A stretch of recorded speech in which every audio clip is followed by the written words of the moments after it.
আসসালামু আলাইকুম। আশা করি সবাই ভালো আছেন। আমিও ভালো আছি। শীতের একটি সকাল। শীত কার, কার ভালো লাগে? আমার কিন্তু শীত খুবই ভালো লাগে। শীতে সবচেয়ে যেটা বেশি ভালো লাগে সেটা হচ্ছে শীতের সকাল। শীতে এই যে সকালে ঘুমানোর ব্যাপারটা আমি খুব এনজয় করি। কিন্তু কেন জানি ছোটোবেলা থেকে আমি শীতে ঘুমাতেই পারি না। কিভাবে ঘুমাবো? আমাদের স্কুল থাকতো সকাল ৭টা থেকে। তো তখনও ঘুমানো যেত না। কলেজে যখন উঠলাম কিংবা কলেজে ভর্তি হওয়ার পর ক্লাস থাকতো ৭টা ৩০ থেকে, তো তখনও ঘুমাতে পারতাম না। তারপর যখন ইউনিভার্সিটিতে পড়া শুরু করলাম, তখন হচ্ছে ৭:৩০ ৮টার ভিতরে ক্লাসের জন্য বের হয়ে যেতে হইতো। তো তখনও শীতে ঘুমানো যেত না। তারপর ভাবলাম ইউনিভার্সিটি শেষ করে হয়তো বা কখনো চাকরি করলে সকালে ঘুমাতে পারবো। কিন্তু এখন আমার কাজটা হচ্ছে এমন যে আমাকে সকাল ৬টায় উঠে ৬:৩০টার মধ্যে বের হয়ে যেতে হয়। তো বলতে গেলে শীতে আর কখনো ঘুমানো হলো না। বলতে খুব হচ্ছে হাসলেও কষ্ট হয় যে মাঝে, মাঝে আমার মনে হয় আরেকটু ঘুমাই কিন্তু এই তো কাজ থাকলে তো আর ঘুমানো যাবে না। তো আ আ শীতের সকালটা দেখতেও আমার কাছে খুব ভালো লাগে। এই যে কুয়াশা, গাছগুলো কুয়াশার মধ্যে অল্প, অল্প দেখা যাচ্ছে। মানুষজন খুবই হচ্ছে কম। অ্যান্ড শীতের সকালের বাতাসটাও আমার কাছে মনে হয় একটু বেশি ফ্রেশ থাকে। এই তো আ আ তো আমি আজকে সকালে হচ্ছে প্রায় ৬:৩০টার দিকে বের হয়ে গেছি আমার কাজে যাওয়ার জন্য। আ তো কাজে যাওয়ার জন্য যদি ৬:৩০টায় বের হই আমাকে ৬টায় ঘুম থেকে উঠতে হয়েছে। তারপর রেডি হওয়ার ব্যাপার-স্যাপার থাকে। আ তো হচ্ছে যে এই এমনিতে তো হাত পাগুলো জমে থাকে। তারপর আবার হচ্ছে সিঁড়ি দিয়ে উঠতে আমার খুব কষ্ট হয়। জানি না কার, কার কষ্ট হয় কিন্তু আমার কিন্তু খুব কষ্ট হয়। এই তো অফিসে চলে আসলাম।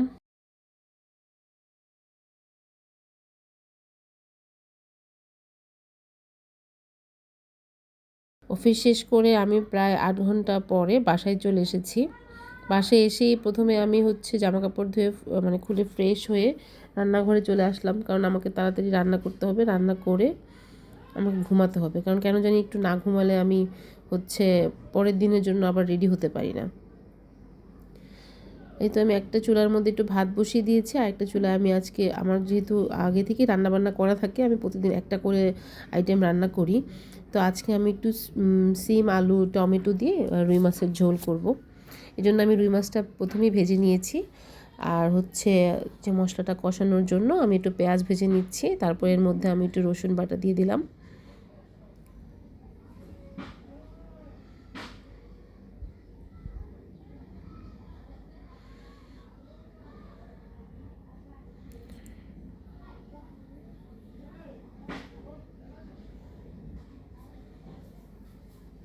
তারপর আমি হলুদ, মরিচ, জিরা সব পাউডার দিয়ে মশলাটা সুন্দর করে কষিয়ে নিব।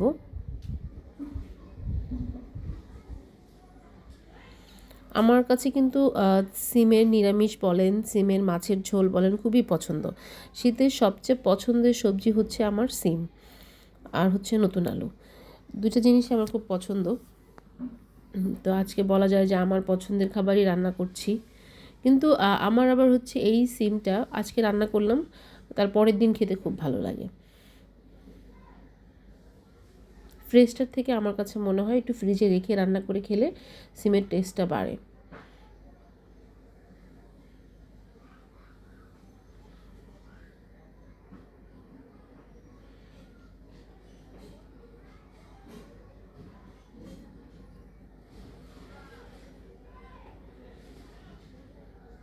তো আমার মশলাটা কষানো হয়ে গিয়েছে, মশলা থেকে তেল ছেড়ে দিয়েছে।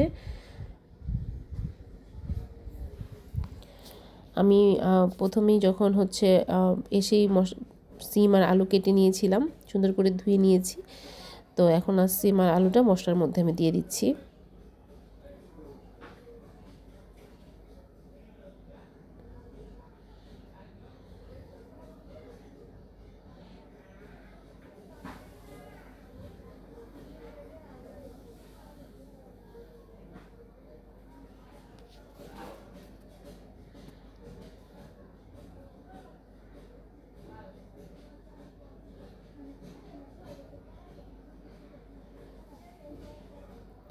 এই তো মশলার সাথে সম্পূর্ণ মিশিয়ে আমি সিমটা একটু ঢেকে দিচ্ছি কষানোর জন্য। অ্যান্ড কিছুক্ষণ পর পর উঠিয়ে আমি হালকা করে নেড়ে দিব।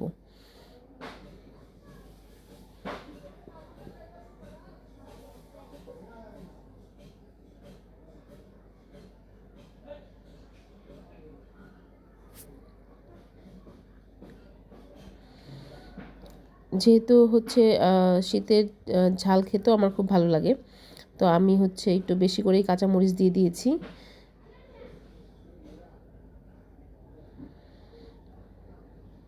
তারপর আরও কিছুক্ষণ কষিয়ে এর মধ্যে আমি হচ্ছে একটা পাকা টমেটো দিয়েছি, একটা কাঁচা টমেটো দিয়েছি, যাতে একটু টক টক টেস্ট আসে।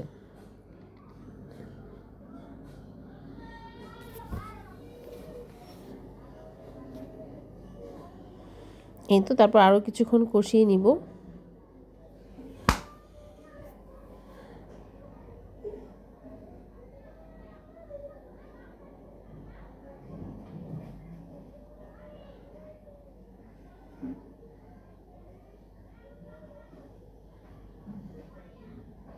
দেখে নিলাম যে আলুটা সিদ্ধ হয়েছে কিনা, দেখলাম যে না, আলুটা সিদ্ধ হয়ে গেছে।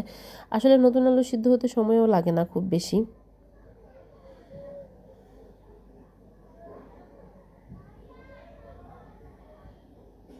দেখতে পাচ্ছেন টমেটোগুলো গলে গিয়েছে।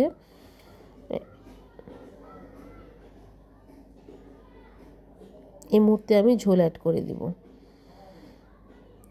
আমি একটু বেশি পরিমাণে এখানে পানিটা মানে ঝোলটা দিয়েছি, কারণ হচ্ছে আমি বেশ কিছুক্ষণ ফুটাবো, আর আমি এটা বেশ কয়েকদিন ফ্রিজে রেখে যেহেতু খাবো, অল্প অল্প করে চুলায় গরম করব, এই জন্য আমি একটু বেশি করেই ঝোল দিয়ে দিয়েছি। ঝোলটা ফুটে উঠলে পরের মধ্যে আমি মাছগুলো দিয়ে দিয়েছি।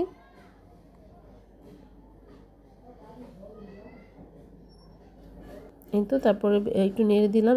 তরকারিটা খুব সুন্দর করে হচ্ছে মানে ভালো করে এই মুহূর্তে হচ্ছে মিডিয়াম আঁচে বেশ কিছুক্ষণ ফুটাতে হবে। তারপর এর মধ্যে আমি ধনেপাতা দিয়ে নামিয়ে ফেলবো। ধনেপাতা দেওয়ার পর আমি খুব বেশি জাল দিব না, যাতে ধনেপাতার স্মেলটা থাকে। এই তো আজকের জন্য এতটুকুই। আল্লাহ হাফেজ।